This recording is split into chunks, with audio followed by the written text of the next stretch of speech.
Selamat datang di Konspirasi and Chill, sebuah program yang dihidupkan kembali di Majelis Lucu Indonesia, di mana kita akan membahas segala sesuatu yang ada kaitannya dengan konspirasi. Kenapa?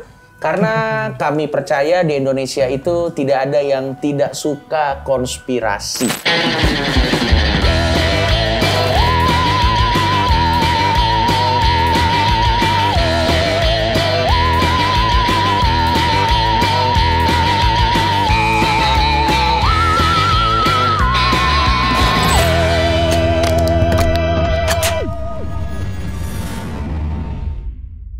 Gue percaya bahwa lebih banyak orang hafal konspirasi daripada pendidikan sekolah ya. Itu lebih menyenangkan. Betul, karena entah kenapa konspirasi itu selalu punya tempat spesial buat konteksnya, terutama masyarakat Indonesia. Kalau itu nyata, itu ngeri banget. Kalau nyata. Kalau pernyataan bahwa orang Indonesia semuanya konspirasi dan konspirasi lebih diminati daripada pendidikan di sekolah, itu salah satu yang menandakan bahwa tahun 2045 kita akan lebih mungkin punah daripada maju sebagai bangsa. Waduh. Ngeri nggak sih? Tapi seandainya dibikin, itu kan tadi jokes. Nggak, itu real. Itu real. Benar. Jadi untuk membangun kredibilitas episode perdana ini, kita kedatangan dari kalangan pendidikan ya. Akademisi. Karena memang dia adalah guru bersertifikat. Iya, jadi kita berusaha meluruskan image beliau yang sudah kayaknya orang-orang salah persepsi. Betul. Entah kenapa, padahal dari nama brandnya sendiri aja Guru Gembul tidak ada. Lagi gembul. Kecuali namanya begitu. Iya. Betul. Kecuali namanya menggunakan embel-embel tertentu. Namanya Guru Gembul kan sudah sangat umum. Ya. Iya. Tapi tetap aja ada orang yang merasa bahwa lu terafiliasi dengan sebuah kaum tertentu gitu. Mungkin jenggot lo kali ya. Iya. Ini peternakan kutu sebenarnya. Ya enggak lah, canda. Jadi kita mau bahas apa nih, Cok? Ceritain. Kita akan bahas sebuah konspirasi yang menurut gua beberapa kali ini naik terus, terutama di dunia mainstream, mengenai asal-usul manusia katanya datang dari alien. Jadi ada sebuah konspirasi, ini juga ada buku-buku yang terbit, yang cukup populer juga. Dan ini juga diadaptasi di History Channel, jadi sebuah program yang banyak diminati juga, namanya Ancient Alien. Ancient Alien. Yang kalau kita lihat salah satu pembicaranya selalu jadi meme, yang orangnya rambutnya berantakan itu. Ada teori yang mengatakan bahwa civilization kita, atau bahkan bangunan-bangunan seperti contohnya piramid, atau beberapa bangunan lain itu tidak murni dibangun oleh manusia, tapi dapat bantuan dari ekstraterestrial atau dari alien gitu. Yang mana terlepas dari apakah ini benar atau tidak, gua sih menanggapinya sebagai konspirasi yang seru untuk diobrolin. Justru. Dan kebetulan kita lagi bersama seorang akademisi, Guru Gembul. Sekarang gua mau nanya dulu deh. Dia mau berubah alien. Bukan jadi alien. Gua mau nanya deh sama lo. Buat lu, Kang, kan selalu ada asumsi yang mengatakan bahwa bangunan-bangunan seperti piramid dan sebagainya itu di luar kemampuan nenek moyang kita saat itu untuk membangunnya.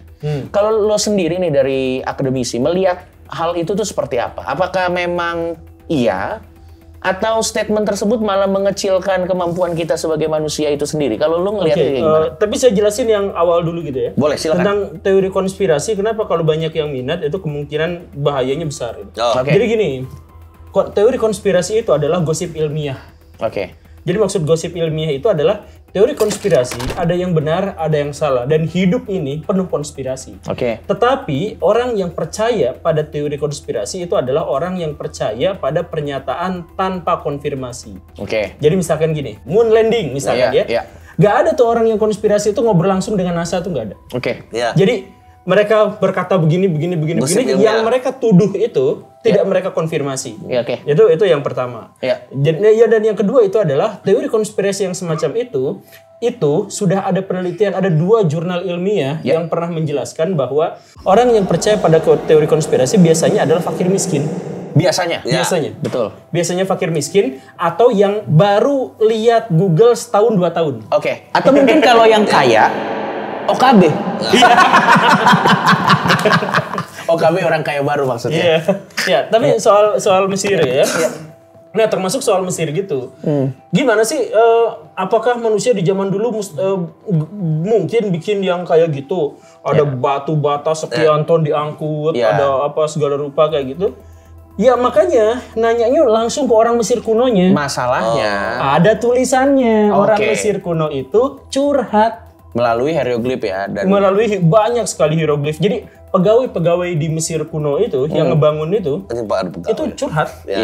Dia nulis, termasuk juga dia membantah cerita bahwa Firaun menggunakan tenaga budak. Itu mitos ya? Itu mitos. Itu curhat di situ. Kami adalah orang yang sangat mencintai raja karena raja adalah bagian dari perwujudan Tuhan. Jadi kami tiap 6 bulan datang ke sini. Karena selesai, kerjaan kami sudah selesai, bertani sudah selesai, apa udah selesai semuanya. Sekarang waktunya untuk memuja Tuhan kami. Nah, memujanya itu gimana?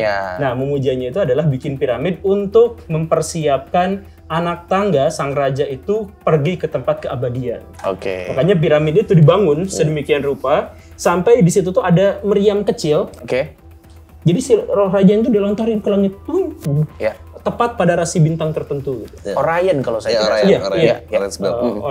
Nah, itu kan dianggapnya abadi. Di situ dianggapnya tidak berubah. Jadi orang-orang Mesir kuno menganggapnya seperti itu. Nah, curhatannya ada tentang bagaimana cara membuat piramidnya. Itu semuanya udah dicurhatin.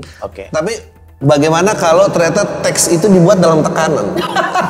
Memang tidak ada cara untuk mengonfirmasi hal tersebut, sayangnya memang. Kan lebih gampang menerima kayak jangan sampai image saya macam-macam. Coba bilang kamu kesini secara sukarela. Maksudnya di sejarah kita kan juga banyak teks-teks yang tidak bisa dapat dikonfirmasi kan?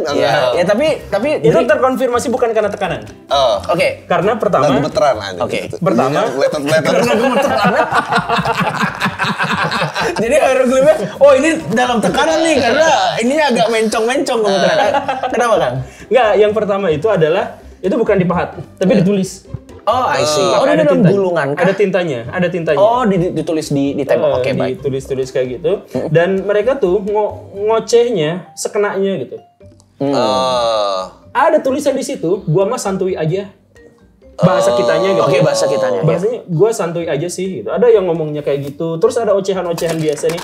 Aduh, bini gua lagi PMS apa segala rupa jadi itu curhatan-curhatan orang yang lagi ngebangun aja gitu. Tidak mungkin diorkestrasi, maksudnya nggak mungkin budak-budak ditodong-todong semua kamu bikin itu bukan ekspresi yang akan muncul di bawah tekanan. Maksud lo gitu kan? Dan banyak gitu, penulisnya banyak. Beda sama buku-buku sejarah kita mungkin. Pemberontakan dan pembebasan apa. Ini menarik, tadi kan sempat mengangkat bahwa konspirasi itu adalah gosip ilmiah. Dan itu dari Van Deniken. Bahwa gosip-gosip dilakukan oleh orang-orang yang nggak mau in touch dengan source langsung. Tapi kalau misalnya source itu di-create, itu gimana cara sebagai apa yang di bidang pendidikan gitu? Iya, makanya sejarahnya dituliskan seperti ini. Padahal kayaknya nggak gini deh ini mestinya. Ya memang, kebanyakan sejarah itu memang begitu. Ilmu pengetahuan itu banyak versinya. Nah, makanya yang sering saya sampaikan di mana-mana tuh, saya bilang gini, kalau kamu pinter dan definisi pinter itu adalah banyaknya informasi dalam otak kamu, itu gak penting, gak seru, biasa aja, gak keren sekarang tuh. Karena akses atas informasi itu sekarang sudah tidak terbatas. Makanya yang sekarang harus kamu pelajari itu adalah bagaimana cara memverifikasi sumber itu. Dari mana tahu sumber ini benar atau bohong, hoax atau tidak. Makanya kalau misalkan nemu berita minimal banget compare 2 versi. Bukan 2 yang bertentangan, tapi 2 versi. Kemudian kalau misalkan mau, jadi dalam ilmu tuh ada yang namanya metodologi ilmu. Dalam metodologi ilmu tuh ada yang namanya ilmu verifikasi. Ada kritik internal, kritik eksternal, internal, eksternal. Udah ribet banget di situ. Jadi kalau misalkan baca teks aja, kita bisa memverifikasi bahwa teks itu tuh benar atau enggaknya bahkan setelah kita melakukan penelitian 30 tahun, 40 tahun gitu. Baru bisa nemu itu gitu. Tapi itulah yang harus dilakukan dan para ilmuwan menjalani itu gitu. Jadi jangan sampai kerja keras para ilmuwan yang telah begini begitu, kemudian si ilmuwan itu gak pernah ngomong bahwa ini adalah pernyataan final yang benar. Ilmuwan kan gak pernah mungkin gitu. Gak pernah. Kemudian ditutup oleh sebuah pernyataan bahwa ini adalah konspirasi, ini semuanya bohong, kalian semuanya dibohongin. Betul. Kan jadi kesel juga. Memang betul.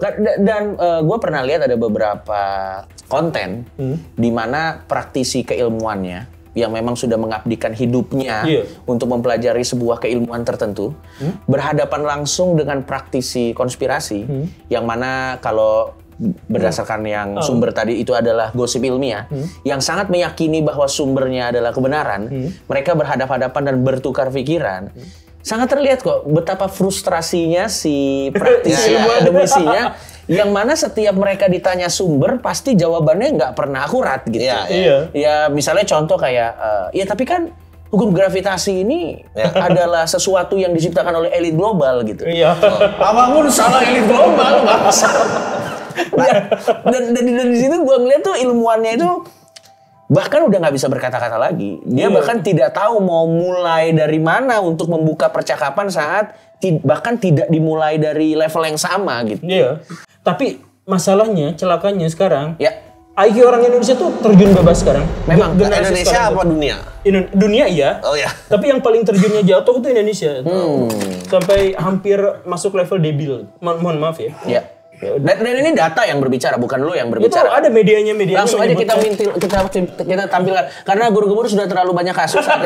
Maksudnya 78% rata-rata IQ yang dimiliki oleh anak-anak Indonesia zaman sekarang. Salah siapa itu Pak Guru Gembul? Salah orang yang bikin konten tapi lucu-lucuan doang. Wah, salah kita semua dong. Saya termasuk dong. Enggak lah. Itu kita sistemik sih. Itu terlalu banyak untuk bisa kita point of view. Kita nggak bisa tunjuk satu gitu. Paham gua. Kita biar nggak terlalu melenceng jauh dari topik. Jadi kan piramid ternyata ada curhatannya orang-orang ini dan dia berusaha memuja Tuhannya. Berarti kan yang adalah Firaun. Berarti kan tidak dalam bentuk paksaan dan apa tadi kita topik pertama alien tidak meng-kickstart peradaban kita. Tapi kalau yang disembah ternyata alien, nanti masih gini. Itu misalnya kita masuk ke ranah itu. Kalau ternyata yang disembah alien gimana? Ada ilmuwan palsu.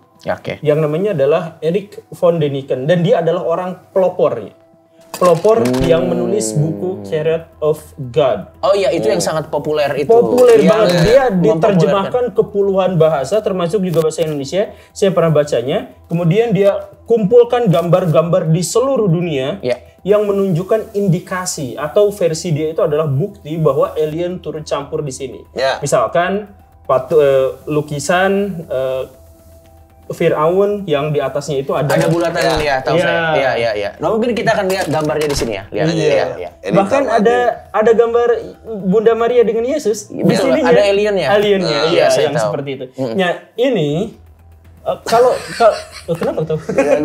Ya lucu aja orang berusaha bikin buku meyakinkan orang lain ada alien. Tapi nggak apa-apa karena pada waktu itu pada zamannya. Jadi zaman ketika buku itu dibuat, Amerika Serikat tuh lagi gonjang-ganjing gara-gara perang dingin. Semuanya kacau. Jadi LGBTQ munculnya di situ. Revolusi seksual di Amerika Serikat munculnya di situ, pokoknya hippies semuanya muncul di situ. Nah, termasuk buku itu munculnya di situ. Jadi ketika Amerika Serikat sedang panik, sedang goncang, sedang goyang karena takut perang dingin, takut perang nuklir, Soviet punya kekuatan yang sebesar itu, yang bisa aja besok kiamat itu bisa aja terjadi gitu. Nah, dengan itulah muncul berbagai yang aneh-aneh di Amerika Serikat itu. Salah satunya itu adalah ini. Dan lebih anehnya lagi adalah itu kemudian diamini oleh sebuah buku lain yang ditulis oleh orang lain, Zecharia Sitchin. Itu juga terkenal beliau. Zecharia Sitchin itulah yang kemudian mempelopori cerita panjangnya Marvel. Jadi bahwa manusia itu ciptaannya alien. Ini tuh sebetulnya kalau di zaman modern ini hanya stitch TikTok aja sebetulnya. Jadi buku bersambung dengan buku itu sebetulnya stitch TikTok aja kan, beda zaman aja. Enggak, tapi mari kita masukkan ke sesuatu yang sangat mengerikan. Apa? Bahwa itu yang kita ketawain itu masuk akal. Itu dia. Tapi mungkin nggak bahwa misalnya Amerika tadi gonjang-ganjing dan segala macam. Jadi dalam keadaan panik untuk biar masyarakat ini nggak tahu problem yang sebenarnya, dia dialihkan terhadap sesuatu yang nggak nonsens. Jadi ini di blow up gitu bukunya, jadi seolah-olah banyak. Terlepas dari masuk akalnya ini, kita kesingkirkan ini ada konspirasi itu bukan terjadi. Sebaliknya justru. Karena si Amerika Serikat memberikan kebebasan tentang Jepang gila bangkit lagi, Honda ngalahin Harley, kemudian Soviet. Nah, justru karena dibukanya terlalu lebar, si orang Amerika Serikatnya panik, muncullah gereja-gereja yang aneh-aneh. Iya betul, memang di zaman itu memang. Muncullah satanis, gereja setan dan sebagainya, munculnya itu tahun segituan. Pokoknya di era Perang Dingin aja, setelah Perang Dunia Kedua dan sampai tahun 90-an, itu kacau banget di Amerika Serikat perubahan sosialnya itu. Kalau itu masuk akal gimana? Soalnya, saintis sekarang mulai membuka kemungkinan bahwa walaupun versi alien itu fix, hoax, tapi ada kemungkinan yang lain nih. Yang adalah bahwa kita memang diciptakan bukan oleh Tuhan, tapi oleh entitas lain yang sama-sama makhluk. Dan itu bukti terkuatnya saat ini apa, Guru Gemul? Bukan bukti terkuat. Atau indikasi terkuat mengarah ke sana? Indikasi terkuatnya itu, jadi ada... Kenapa ketawa? Ya lucu aja, tiba-tiba kita bicara karena memang kita lagi ngomong konspirasi, men. Kita pura-pura pinter aja. Ya oke. Iya. Ini akan jadi kitab baru nih, lihat aja nih. Coba sekarang klik di Google, itu ada yang namanya holographic universe. Oke. Di dalam holographic universe itu dikatakan bahwa kita tuh sebenarnya dalam bentuk hologram. Oke. Sehingga ini tuh nggak ada. Iya. Ini tuh nggak ada. Nah, saya cubit ini kerasa nggak? Kerasa. Nah, ini hologram sebenarnya. Hologram yang super canggih. Oke. Jadi pikiran yang sederhana. Kayak Matrix sih, teori Matrix. Nah, iya. Ya di dalam real ya. Iya. Nah, jadi kita diciptakan oleh entitas lain, entah itu makhluk masa depan, entah itu alien, entah itu AI, itu apapun. Tapi yang jelas dia menciptakan satu hologram yang sangat sempurna, yang kemudian memberikan kepada kita tuh dunia. Jadi mereka tuh ibaratnya lagi main game. Main game. Terus kita tuh karakternya gitu. Kan karakter di dalam game sekarang udah mulai bisa berpikir sendiri, berinteraksi apa segala macam. Kita AI bagian dari game tersebut. Simulasi. Jadi, simulasi. Jadi seandainya orang zaman sekarang aja udah bisa menciptakan karakter sedetail itu, bagaimana kira-kira orang yang 10.000 tahun yang lalu, 10.000 tahun ke depan hidup? Mungkinkah mereka bikin game dan gamenya itu adalah saking sempurnanya udah kayak kita gitu. Makanya kalau kita lihat alien atau hantu itu ngebug. Itu bagian dari bug sistem tersebut ya. Iya. Jadi harusnya nggak muncul di situ. Orang yang udah mati kan harusnya mati kan. Malah muncul lagi setengah bayangannya gitu. Jadi kayak banyak juga kan memes kayak atau mungkin orang-orang yang glitch, dia kayak kucing nyebrang 2 kali gitu kan glitch ya. Atau mungkin orang-orang yang tidak oke secara intelijen itu mungkin upload datanya belum selesai. Belinya bajakan. Mungkin softwarenya beli bajakan mungkin atau apapun, kita kurang tahu ya. Kita kurang tahu. Tapi memang pada akhirnya mau kita menertawakan teori-teori konspirasi seperti yang Chariot of God or whatever yang tadi itu, memang sampai taraf tertentu masuk akal, dan banyak orang akhirnya drawn ke teori-teori seperti itu kan tentu bukan karena fantasinya juga, tapi pasti karena ada faktor-faktor yang memang masuk akal dan bisa dipahami, yang akhirnya banyak orang drone ke sana juga kan. Kalau dunia nyata itu menyakitkan, kita akan lari ke dunia fantasi. Betul. Jadi semakin kita hidup di dunia nyata yang menyakitkan, yang mengerikan, kita pasti akan lebih senang untuk masuk ke dunia-dunia yang fantasi dalam tanda kutip. Dan itu makanya para penggiat teori konspirasi pasti minimal broken home lah. Menurut saya, tapi kan yang bisa jadi salah. Tapi ada datanya. Betul. Ada datanya. Ada datanya. Itu betul. Karena nggak bakal ada orang yang dari keluarga harmonis gitu tiba-tiba dia keluar dan mengatakan kayaknya moon landing fake gitu. Ada, cuman persentasenya sangat kecil. Sangat kecil. Itu mungkin abis diputusin pacarnya mungkin. Atau dipukul bapaknya. Kan kalau kita misalkan putus sama pacar, terus berdebat hebat, terus kan kita overthinking kan, mikir harusnya tadi saya ngomong pas perdebatan begini. Ngalamin. Benar. Gue salah satu orang yang memenangkan argumen setelah pertarungannya selesai. Jadi baru setelah udah habis gitu, kayak mesti tadi ngomong. Telat gue. Tapi memang pada akhirnya kalau gue sendiri sih melihat konspirasi ini cuman sebagai gosip dan hiburan yang tidak pernah gue anggap serius. Masa sih? Gue enggak loh. Contoh apa yang lo anggap serius? Jadi semua kehebatan dunia ini lo sangat percaya bahwa ya ini udah aksi manusia dan manusia aja gitu. Maksudnya gini nih. Tanpa ada. Makanya yang saya bilang tadi tuh di awal tuh, teori konspirasi itu bukan masalah pada kesimpulannya. Tapi masalah pada prosesnya. Jadi maksudnya untuk mendapatkan informasi dia tidak konfirmasi dan klarifikasi. Tapi banyak banget teori konspirasi itu yang nyata. Misal teori konspirasi yang saya percaya, bukan pendapat saya ya. Misalkan bahwa presiden di Indonesia itu bukan yang paling berkuasa. Oh benar. Oh iya. Itu mah gak konspirasi kayaknya. Itu kayak pengetahuan umum kan? Oh pengetahuan umum. Iya. Itu karena pengetahuan umum. Ya, karena kan dia juga tunduk sama nama baik nggak? Enggak, karena kan secara kan konstitusi kan di tangan rakyat. Ya. Gitu loh cara nyapunya gitu loh. Aman, tenang. Udah pernah berkali-kali disomasi di sini. Aman. Misalnya ada teori konspirasi bahwa bank runs the world, ya itu nggak jauh dong. Iya. Itu nggak konspirasi kan? Iya. Enggak. Jadi ya banyak teori konspirasi itu yang sebenarnya hanya pada bagian kecil. Makanya nggak bisa dipukul rata bahwa teori konspirasi itu bohong. Gitu. Konspirasi itu nyata. Nah, teori konspirasi adalah upaya manusia untuk membongkar kemufakatan jahat itu. Dan karena itu kemufakatan jahat, kalau kita langsung masuk ke situ, itu berbahaya. Makanya ada yang ngegosip aja. Kalau nggak Rothschild itu menguasai bank di seluruh dunia. Misalkan kan gitu. Tapi dalam perkembangan manusia ini berarti tidak ada teori yang ekstraterrestrial yang bisa terlibat. Apa sih itu semua putus gitu tuh? Enggak, itu juga sepenuhnya ya gini. Secara sains, para ilmuwan, sebagian besar ilmuwan percaya bahwa makhluk luar angkasa itu ada. Sebagian besar percaya. Tapi pertanyaannya adalah kenapa mereka nggak datang ke sini? Atau kenapa mereka tidak menampakkan diri secara terbuka?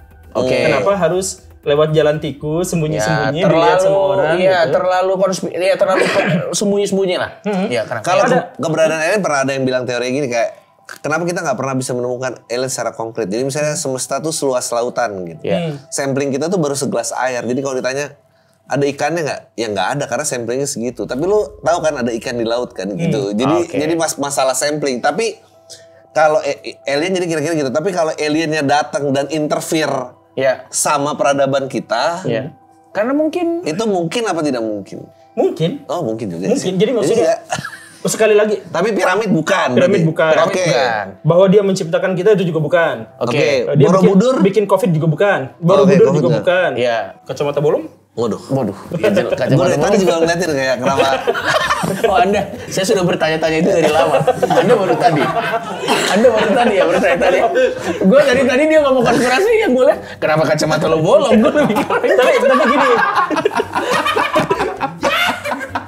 Tapi gimana Kak? Tapi itu bukan masuk dalam ranah teori konspirasi, itu ranah spekulasi ilmiah.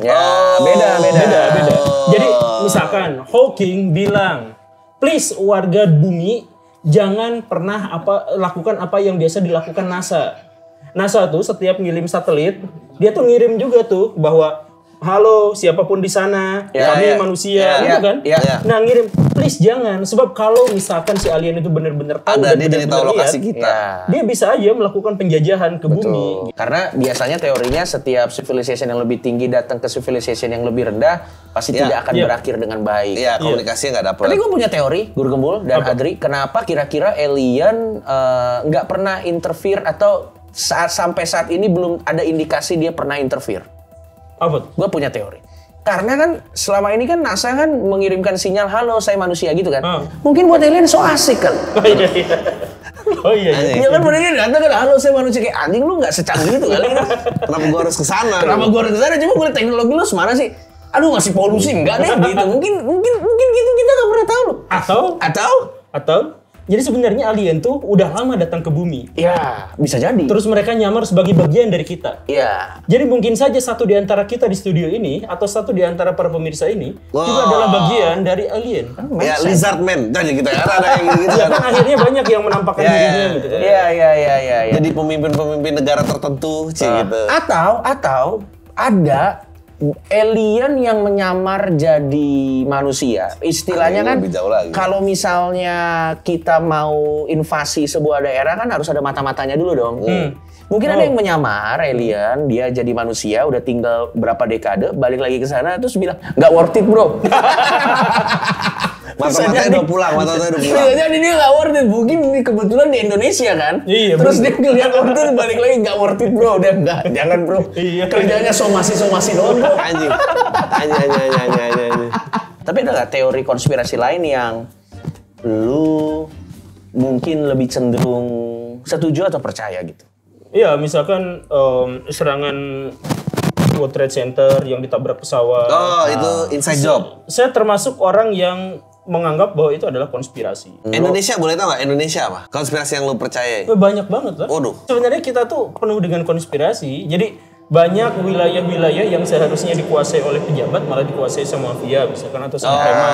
Itu kan banyak. Betul. Jadi banyak kebijakan-kebijakan kita, kebijakan-kebijakan di Indonesia yang sebenarnya itu adalah bukan benar-benar demi kepentingan rakyat, tetapi demi orang-orang yang membiayai partai politik tertentu atau tokoh tertentu untuk naik gitu. Itu kan sebenarnya juga teori konspirasi. Dan gua rasa itu nggak hanya terjadi di Indonesia ya, terjadi di seluruh dunia kan sebenarnya. Nah, oke, sekarang kebalikannya, Kang. Apa teori yang beredar di luar sana yang lu kalau dengernya nih gedek dan lu sebagai tenaga akademisi itu merasa anjing, berarti ini pendidikannya belum terlalu nyampe nih kalau masih ada orang yang percaya teori-teori seperti ini. Anjing, kalau ngomong gini boleh nggak sih anjing? Boleh aja. Karena udah emosi nih, baru mikir aja udah emosi nih. Kalau lu apa? Kalau gua tuh pengobatan alternatif yang konteksnya misalnya mandi tidur di rel, atau misalnya mandi di region yang dipanas-panasin. Kalau gitu menurut gua sih itu juga ya gimana ya, di satu sisi gue paham itu bisa terjadi karena banyak hal, tapi come on lah, harusnya tidur di rel tuh memperbesar resiko nggak sih? Resiko apa? Bertemu Tuhan? Iya, kalau itu yang dipercaya. Atau paling tidak yang pasti ketemu petugas ambulansnya lah dulu, itu dulu deh. Oh iya. Kalau misalnya ketabrak gitu, kalau lo apa? Bumi datar kayaknya. Iya anjing, gue baru kepikiran lagi. Itu bisa ada World Conference tuh buat gua kayak mereka punya World Conference. Ada. Itu buat gua. Dan kita nomor 5 atau nomor 4 sebagai negara yang paling banyak orang percaya bahwa bumi itu datar. Jadi kita tuh gede banget populasinya. Gede nomor 5 sih. Indonesia sih memang banyak menyumbang hal yang menarik untuk dunia ya. Iya. Jadi ya saintis kita berapa orang? Itu nomor 5 enggak karena anjing lo Dri. Enggak semua orang hancur itu dong. Enggak semua hancur ini gitu. Yeah. Emang ini kurang hancur? Iya, ini juga hancur. Yang lain kayak masih mending saya dong. Anjing, gue kayak nggak mau jadi bagian kota tersebut, padahal gue juga tidak dalam kapasitas yang oke juga untuk ngomong hancur atau enggak. Guru kalau lo apa? Teori apa? Sama.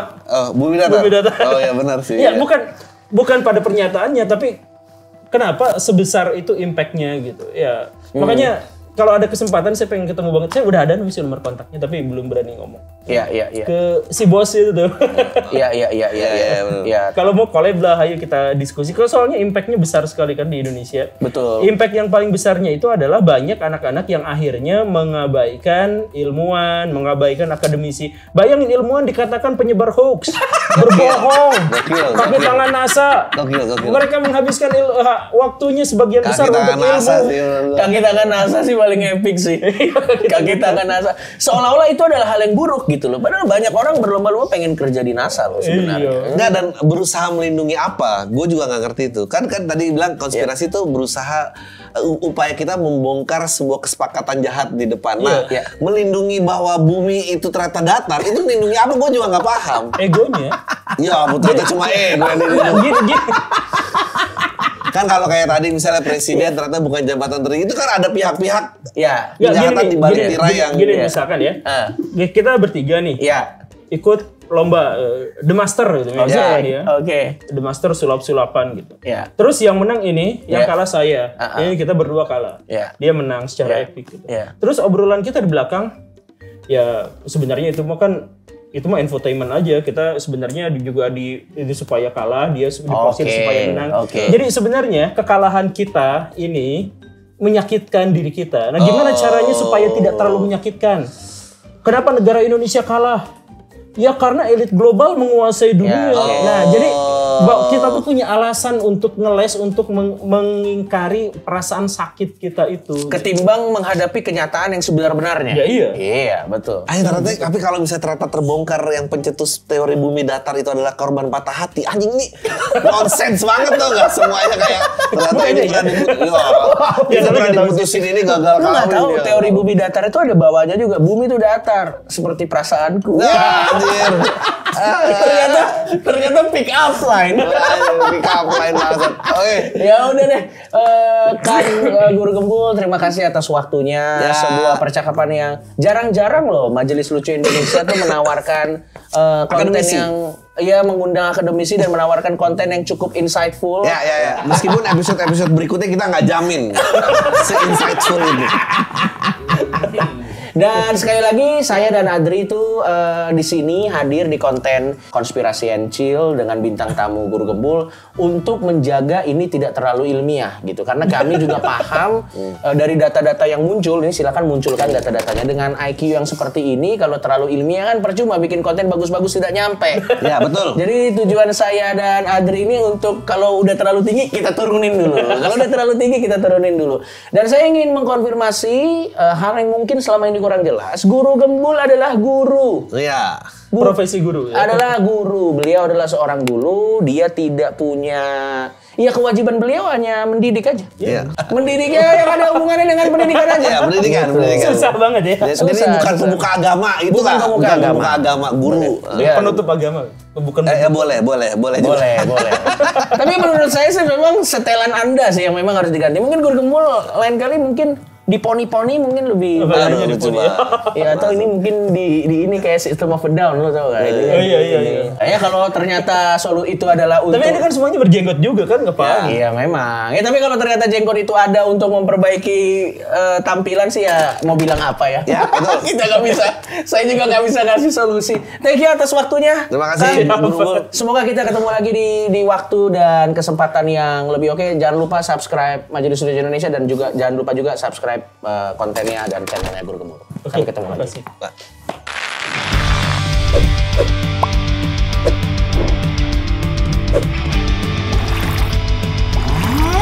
Jadi Anda tidak setuju. Sebenarnya kita butuh pembuktian. Ada kandidat yang tepat nih. Tapi aman kan? Aman, gak ada yang